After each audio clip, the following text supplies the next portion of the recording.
seat here, or I mean, stand. So I'm going to start on Professor's back right here.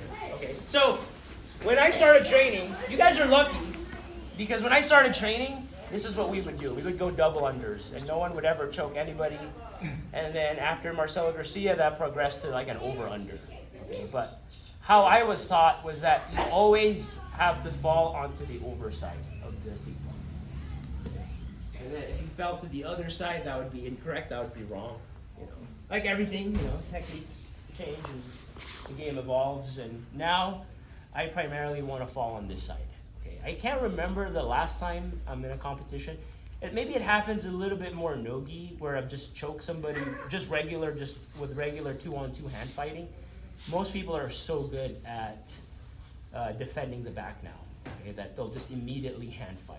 Okay, so I think some people call this like the straight jacket system. I just call it like an arm trap. Okay, but first thing we got to do though is because none of this is going to work if we can't get the guy to the underside. So it's just a matter of bringing the guy to the underside.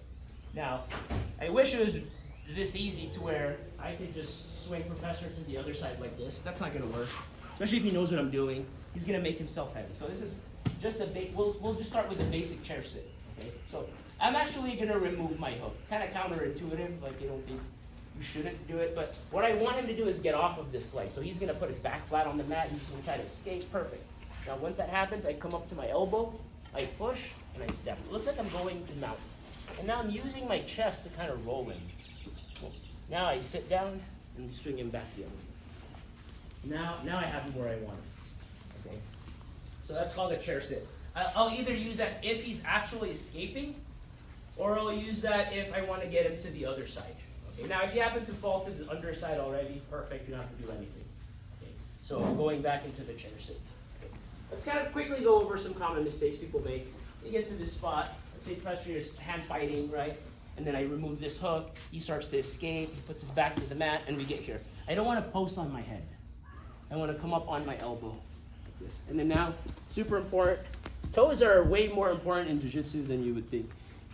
It takes like jamming your toe to realize how much you need your toe. But you need your toes here on the mat. And then I push, I step over. This is important. I don't want to be in the half step. Now I slide. Now we just swing him back the other way. And now we got him on the and then we can get into all the hand fighting. Okay, so now if I happen to get to somebody's back, I'm immediately switching them to the other side. Okay. One last thing real quick. You train with the same person long enough, they start to become aware of your little tricks. This might happen.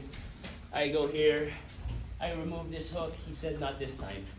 He doesn't want to move, right? So now he decides he wants to lay on my leg. So what we'll do is we'll take this top leg. We're going to put a butterfly hook in. I'm going to lift him off of my thigh. Okay, now he's off my thigh. I can rock up again. This is something helpful too if you kind of lean through your head and come up. Now you can push off your toes. Now we're here. Now we swing. Now we're to the back. Okay. So I'll show this too to like shorter guys, bigger guys. Never had an issue showing it to, and even the kids too. Okay, it's not like, I feel like this system is so easy to get. Doesn't take any sort of inversion or anything wild.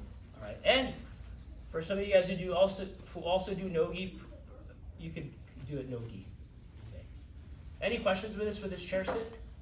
We're not going to spend a ton of time on the chair sitting portion of it, but we do have to go over it, and then we'll get into the arm trap crucifix series. Okay, good. All right, let's go on 3. 1, 2, 3.